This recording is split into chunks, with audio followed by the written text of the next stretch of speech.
at these events to declare that one is delighted to be interviewing one's panel, but I'm a little bit dismayed because I've been talking to them and they're young and they're smart and they're successful and they were all born after I graduated college. So actually I'm just feeling a bit middle-aged and mediocre, to be honest. So bear with me if I can't get through the whole thing. I'm just going to ask each of them first to give us the elevator pitch on what it is they do. William LeGate, I downloaded Ponder. Will you explain to people exactly what it does? Right, so Ponder is we call it a social discovery application, and we're basically trying to rewrite the rules of social media and get rid of all these unwritten rules and sort of social stigmas and make it about what you post as opposed to who you are and how many followers you have. And Rachel Fox is joining us this morning because Ritesh unfortunately was unable to, and Rachel has jumped in and she is so interesting. She's an actress, she's worked on Desperate Housewives, but she has a business on the side. Rachel, tell us what you do as a hobby. I started trading and investing myself at 15, and then I started this blog site around 16 called Fox on Stocks that teaches people kind of personal finance, how to invest, trade if you want, how to manage your own portfolio, and I'm trying to talk to people who are in their teens to young 20s up to 30s because that information is just so undereducated or so not given to people enough. I don't think so. And Riley Ennis, a Muticon, tell us about that. Yeah, so I'm the science nerd in the room. I work in cancer immunology research and kind of got into medicine because I have a younger sister who has a heart condition, and I've been working cancer immunology for 3 years, and the research turned into a startup, Immuticon, where we raised funding, we work with major pharmaceutical companies, and the goal really is to use the immune system to treat cancer. Okay, and what all three have in common as well is they've all spurned formal education. William and Riley are both Thiel Fellows, which of course you can only win on the condition of dropping out of college. And Rachel has been homeschooled, so hasn't been to formal school at all. Obviously this hasn't helped them back, and I know amongst an overeducated audience like today, that's something that you'll want to hear about. So William, what has Peter Thiel got against college?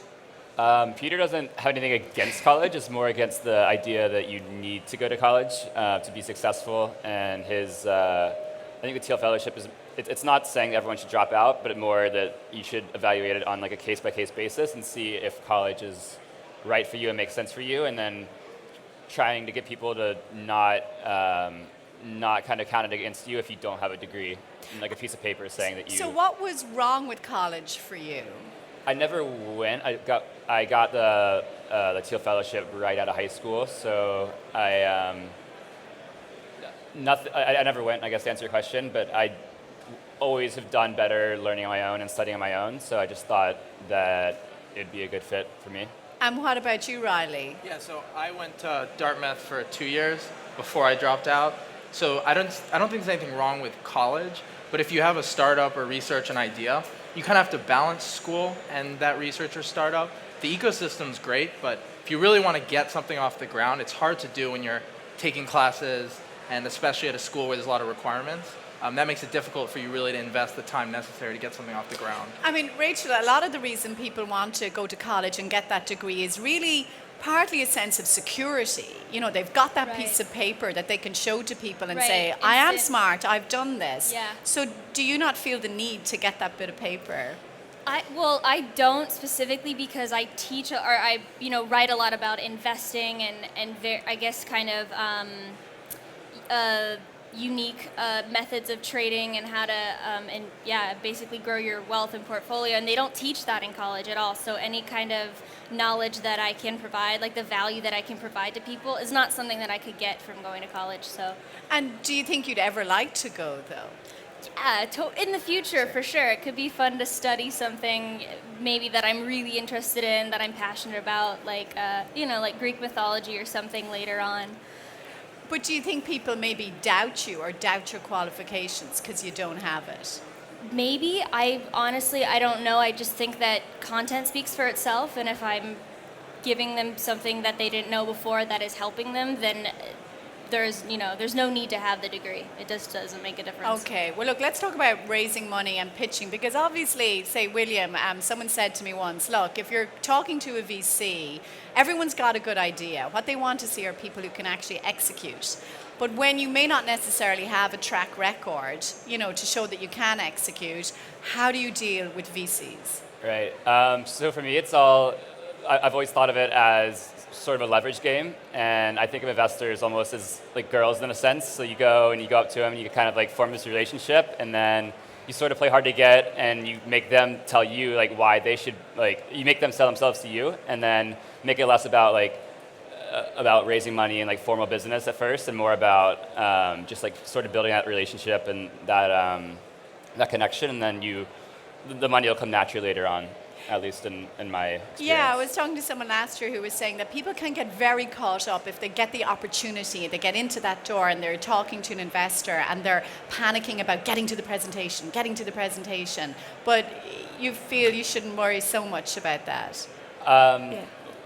One of my good friends actually, so I don't know if you guys know the Pitbull song, but it starts out like ask for money, get advice, ask for advice, get money twice. My friend actually had told Pitbull that, and he put it in the song, but it's very true. I think that you should just go and ask them for advice and like sort of make it not about money, and then if they like you and they believe in you, again, that'll come. But Riley, do you think that they like to see that you've got a wise old head somewhere in the background, maybe a mentor? Have you someone like that in your life? Yeah, the mentor thing is very important, both personal, as you're just navigating the startup waters, but then also just from like a business perspective. We work a lot with pharmaceutical companies, and when you're in the room with a lot of these individuals who've been in the industry for a while, it helps to have somebody who understands what a deal looks like, how the deal process goes through, and even having them in those meetings is really helpful. It might sound weird to have someone who might not even be full-time in your company in a meeting, but it's those types of relationships that I found to be really effective when you're working with investors or even larger companies. And how do you find someone like that? Is it chance, or do you kind of advertise? Is there like a Tinder for a mentor or something like that? For me, it's been relentless talking to people, nonstop, no matter what industry they're in. Anyone who's willing to give advice, I will sit down with them, listen to them, and kind of take into account where they come from. But it takes a lot of time, especially when you don't have a network. You kind of start from ground zero. So how do you know how to trust someone? How do you know that this is the person who you can rely on?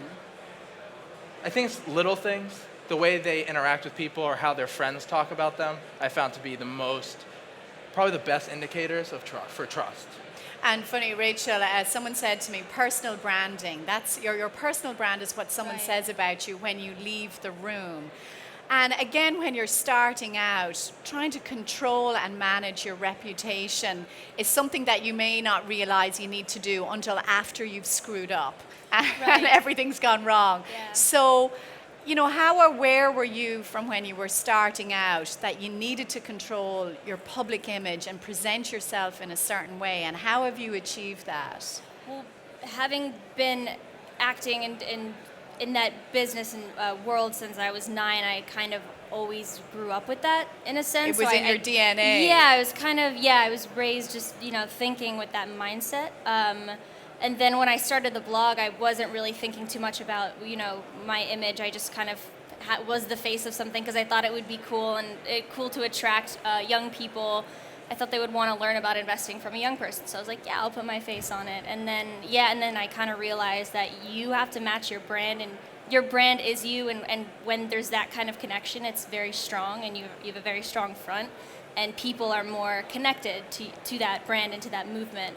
It's like when there's a face attached to it. So for the line of work that you're in, so the social side of what you do must be very important because, you need to build followers. That's what you're doing. Yes. Is there a bit of advice you give to anybody who's moving into that space as well and needs to build a public image? Be super personal and don't be afraid to be super authentic, be super real, be very, very real with everyone.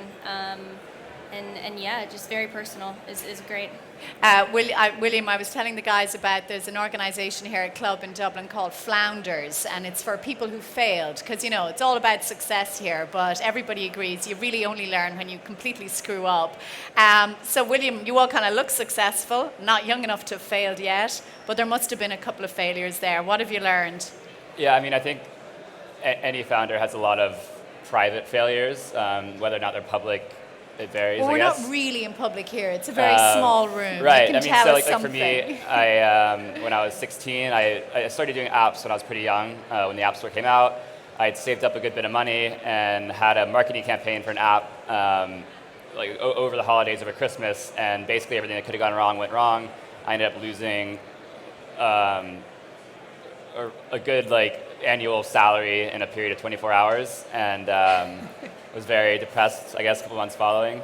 So what did you learn from that? There's a lot. I guess the biggest thing is things don't always go as planned. Money is more valuable than I was, I guess, kind of valuing it at the time. I was just kind of throwing money at stuff, and up until then it had worked, so I just assumed it would work again, and it didn't, obviously, and kind of. And how do you bounce back from that then? Because it would be easy to crawl away and say, oh, that's it, I failed, I'm crap at this. I don't know, it was sort of like a drug, I guess, initially, like the initial, I wouldn't call it success, but like the initial traction my apps had when I was younger, and then I wanted to sort of feel that again, so I just kept going at it, and there were a couple, like small minor failures like between then and now, and like bigger ones too, but you just kind of want to, once you feel it, I think you crave that and want it again. And Riley, what about you? Any screw-ups you want to tell us about? Yeah, we made a dangerous assumption that when you produce a drug in a petri dish or a small dish, when you scale up to 2,000 liters, nothing bad would happen. So we scale up, and it starts snowing inside this big dish or this big container, and the drugs started clumping together. And unfortunately, we had to tell the pharmaceutical company that we had messed up, that we made an assumption that this drug wouldn't pretty much hydrophobically interact with each other, and we had to remake the drug and then go through all the testing again. That cost a lot of money. And how did they react? At first, disappointed, but then surprisingly helpful. I think they were happy that we were honest so early. They said that they'd found that some companies would try to fix it on their own, and it would just get worse and worse and worse. So by engaging them early, actually when the problem was just starting, we actually figured out pretty quickly. And we had PhDs and real experts in manufacturing help us to kind of scale up and move through the process. So the lesson there is trust, really, isn't it? That they respected the fact that you came to them so you can build a long-term relationship with them. It felt right. I wish I could say that I had thought about that, be like, I really want to build trust with them. But it just felt right to come out and say that we had messed up, and it paid off in the end. What about you, Rachel? I mean, if you're talking about investing and you call a stock wrong, that's going to be pretty public. These guys can kind of cover up to the public what they've done. Have you had a mistake like that? Well, I don't ever specifically say or tell people buy this or invest in this because I don't believe in that. I don't believe in giving direct stock tips because everyone should just think for themselves and think about what kind of risks they want to take. I kind of just throw ideas out and throw different educational concepts out. Personally, before I got a trading mentor, I had kind of a similar experience to what Will had as far as losing a large amount in one day, which is, I guess I liked being more risky in the beginning, and I didn't really advise people to do exactly what I did, but I was definitely more risky than I maybe should have been in the first couple years. So can you describe how you reacted on that day? No, I think I blocked it out. It was such a terrible memory, so I was probably depressed. Does anybody have any questions? We have a few minutes left. Anyone want something? Yes, Tony. Yeah. Have we got something for him? Great. Woo! Good catch. I'd have missed that. So this is a question for William. What do you think really helped your app grow in the beginning? My first app was a thing called Fake a Text, and I don't know if you guys have heard of it, but basically it allows you to send a simulated text message to your phone. So a lot of teenage girls in the U.S. were using it to get out of school early and get permission from their parents for stuff, or act like Justin Bieber's texting them or something. So I think it was naturally kind of sticky, and it kind of spread word of mouth, and then from there, I guess the apps following weren't quite as they weren't as much of a utility as a whole more full value app, and that's a little harder to spread. So I don't know. Like right now, we have a campus network of like over 100 reps across the U.S. Who promote Ponder, and you kind of just figure it out as you go. I guess there's no direct like easy answer. It kind of depends on a case by case basis. William, we were talking earlier about how you've moved from San Francisco to LA, and I thought there was an interesting reason behind that. Yeah. I mean, everyone thought it was crazy. I moved from SF to LA for a tech company. My logic was basically every social networking startup in the last couple of years has come from LA, and that's kind of seen as the social hub of the US. And a social network, it's the future of it's very dependent on its initial user base. And I thought that getting sort of like the celebrity and like the influencer type was going to be more beneficial than maybe having easier access to developers in San Francisco and then getting a more techie type user base initially. Any more questions? Yes. Hi. So this is Hi. This is for all three of you, really. What leap of faith did you have to take that had the biggest impact to getting you guys to where you are today? Great question. Riley, would you like to start? There are definitely times where there's no scientific proof, in cancer immunology especially, that this idea could work. And I think the biggest leap of faith was trusting in a group of people who didn't really have a track record in doing this and saying, let's try and see what happens. It was that leap of faith for me, definitely. Rachel? There were probably two, and the first one was making the very first trade that I ever made. I think as far as anything, like any barrier to entry, or anything that you do that has like an initial, like you have to get through the first block, I think trading is placing the first trade. That's just like the biggest thing, the biggest fear that anyone has to get over. And I guess also attaching my face to this to the brand and hoping that it wouldn't become some like oh, this teenager can trade, like this is weird, which is could have been the reaction, and I definitely obviously got some of that, but the benefit definitely outweighed any kind of hate that I got, because it just was great to attach my face to it. Rachel, did you get criticism like that? Who do you think you are? Definitely. And how did you deal with that? I just said that I'm not trying to claim that I'm some like wizard trader. I'm not trying to like do anything. I just want to share these really cool ways of investing with people, and me being young might interest other young people, and I think that it's something we all need to like learn more about. Is it a struggle to deflect that criticism, or do you just brush it off? It's always like a bit of a struggle, but if you're doing good things and you're like doing them for good reasons, then any kind of hate or criticism, it just holds no water. It's just like, whatever. William, your leap of faith. For me, it's every new hire, because obviously, like, as a entrepreneur and founder, you believe in your product and really think it's going to work. But once you are trying to convince someone else to make that their life as well and kind of bet their future on it, you always sort of doubt yourself a little bit. And then the thing is, I guess you can't show that at all. You can't have any doubt when you're pitching this person. You have to convince them, like, this is the future. This is like good for you. And in order to do that, I think, like, morally and everything, you have to like really believe in it yourself, and you have to like. For me, every time like I hired someone beforehand, I kind of just have to sit down. It's like, okay, like this is like working. This is doing well, and like it is real, and like you kind of have to like have this talk with yourself to convince everything. Is it hard to manage people older than you? I haven't found it to be. I think as long as they respect you and believe in like the vision, in my experience, it's almost like a good thing. They like see you as this like young like whiz kid. Like obviously you're not, and you have no idea what you're doing. Like I don't think anyone really knows what they're doing, but you have to like, as long as you can convince them that you do, I think it comes sort of naturally. I can be a little bold and have time for one more quick question if anybody has one. Pre-jumper guy. I'm so impressed with the catching. I've no hand-eye coordination. I would fail terribly at this. Hi guys.